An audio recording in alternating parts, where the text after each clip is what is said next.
આપણે જે વાત કરવાના છીએ ને એ કોઈ એક રાજાની કહાણી નથી ના. આ તો એક એવી ધરતીની ગાથા છે જેને જીતવાનું સપનું લઈને દુનિયાનો સૌથી મોટો કહેવાતો વિજેતા આવ્યો હતો. ખરેખર આ એક એવી ભૂમિની વાત છે જ્યાં વિજય નહોતો મળતો પણ પરીક્ષા લેવાતી હતી. ચાલો આજે આપણે એ જ ક્ષણને ઊંડાણથી સમજીએ. એ ક્ષણ જ્યારે એલેક્ઝેન્ડર ભારતની સરહદે આવીને થંભી ગયો. તો ચાલો આખી વાત શરૂ કરીએ એ વિજેતાની નજરથી જ. સમય હતો ઈસવીસન પૂર્વે 327નો, જ્યારે એની નજર ભારતીય ઉપખંડની સરહદો પર પડી. તમે વિચારો, એ સમય સુધીમાં મેસેડોનિયાનો આ યુવાન રાજા એલેક્ઝેન્ડર લગભગ અજય બની ચૂક્યો હતો. પર્શિયા જેવું આખું વિશાળ સામ્રાજ્ય એના પગ નીચે આવી ગયું હતું. મિસર ઝૂકી ગયું હતું અને ગ્રીસનો ગર્વ તો જાણે આસમાને પહોંચી ગયો હતો. પણ એલેક્ઝાન્ડર માટે ભારત કંઈ ખાલી એક વધુ જમીનનો ટુકડો નહોતો. ના, એ તો ગ્રીક કલ્પનામાં એકદમ પૌરાણિક ઇનામ જેવું હતું. સોનાની વાર્તાઓનું કેન્દ્ર, હાથીઓની અકલ્પનીય તાકાતનું ઘર અને એક એવું વિશ્વ જેના વિશે કોઈ કંઈ જાણતું જ નહોતું. ગ્રીક ઇતિહાસકારો તો ભારતને ચમત્કારોની ધરા કહેતા હતા. અને હા, એલેક્ઝાન્ડર અહીં ચમત્કારો જોવા નહોતો આવ્યો, એ તો એમને જીતવા આવ્યો હતો. પણ પૂર્વમાંથી જે પહેલો જવાબ મળ્યો ને એ કોઈ સ્વાગત નહોતું, એ કોઈ સામાન્ય લડાઈ પણ નહોતી. એ તો હતો આ ભૂમિનો પહેલો અને એકદમ ઉગ્ર પ્રતિસાદ. જુઓ, ગંધારના એ પ્રદેશમાં કોઈ એક મોટું સામ્રાજ્ય હતું જ નહીં જેને એકવારમાં હરાવી શકાય.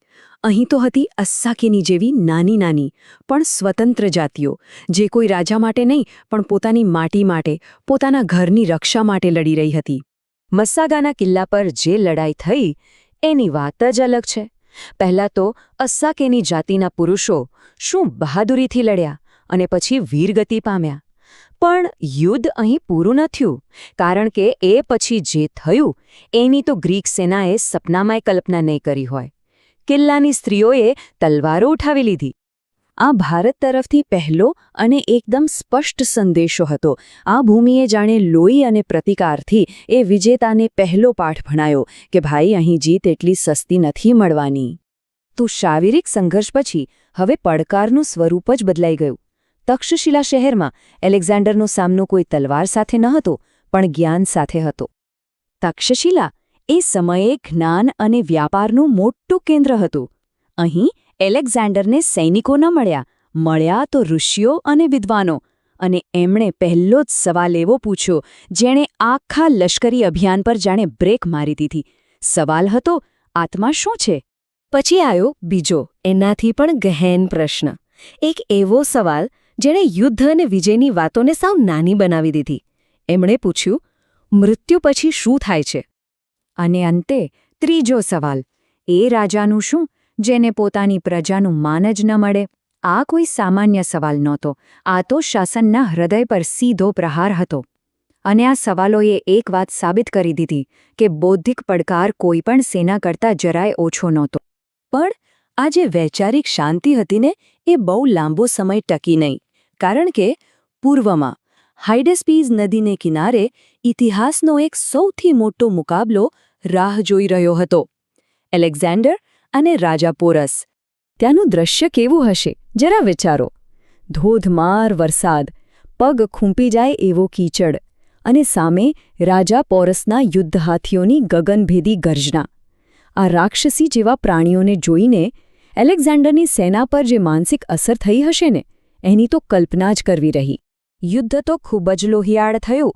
પોરસની હાર થઈ પણ એની હિંમતની નહીં.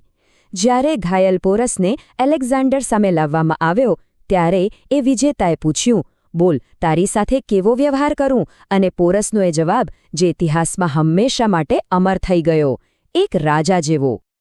એમણે દયા નહોતી માંગી, માન માંગ્યું હતું. અને બસ એ જ ક્ષણે ભારતે એલેક્ઝાન્ડરને ફરી એક પાઠ ભણાવ્યો કે શક્તિથી તમે રાજ્ય જીતી શકો છો પણ કોઈનું આત્મસન્માન નહીં. અને હવે આખા અભિયાનનો સૌથી નિર્ણાયક વળાંક આવ્યો. એક એવી જગ્યા જ્યાં એલેક્ઝાન્ડરની મહત્વાકાંક્ષા એક એવી દિવાલ સાથે ટકરાઈ જેને એ ક્યારેય પાર ન કરી શક્યો. એ દિવાલ હતી બ્યાસ નદી.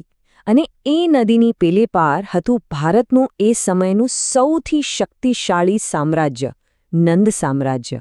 અને એની તો ખાલી પ્રતિષ્ઠા જ કોઈ મોટા હથિયાર જેવી હતી.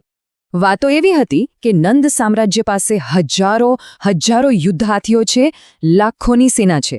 અને બસ આ વાતોએ જ એલેક્ઝાન્ડરના થાકેલા હારેલા સૈનિકોનો બચ્યો ખૂચ્યો જુસ્સો પણ તોડી નાખ્યો. વર્ષોથી ઘરથી દૂર હતા, સતત લડતા હતા. એમણે સાફ કહી દીધું, હવે આગળ નહીં જવાય. અને બસ અહીંથી શરૂ થઈ ઘર વાપસીની લાંબી, પીડાદાયક અને બહુ જ મોંઘી સફર. પણ મેં કહ્યું એમ, આ ભૂમિ કોઈને આટલી સરળતાથી જવા નથી દેતી. જતાં પણ એને પોતાના અંતિમ વિદાયના ઘા આપ્યા. પાછા ફરતી વખતે શું થયું? મલ્લી પ્રદેશમાં લડતા એલેક્ઝાન્ડરની છાતીમાં જ એક તીર વાગ્યું. એ લગભગ મરતા બચ્યો. અને એમાંથી બચ્યા પછી એની સેનાને મકરાન રણની એ ભયંકર ગરમી અને મુશ્કેલીઓનો સામનો કરવો પડ્યો. મતલબ કે આ ભૂમિએ હાર માન્યા પછી પણ પોતાની છાપ તો છોડી જ દીધી. તો અંતે આ આખા મહાકાવ્ય જેવા મુકાબલાનું સત્ય શું હતું? બસ એટલું જ. એલેક્ઝાન્ડર ભારતને જીતવા આવ્યો હતો, પણ ભારતે એને એની પોતાની હદ બતાવી દીધી. કારણ કે આ ધરતી એ વિજયની નથી, આ ધરતી વિરાસતની છે. અને એટલે જ આ વાર્તા કોઈના વિજય વિશે ઓછી અને એક કાયમી વારસા વિશે વધુ છે.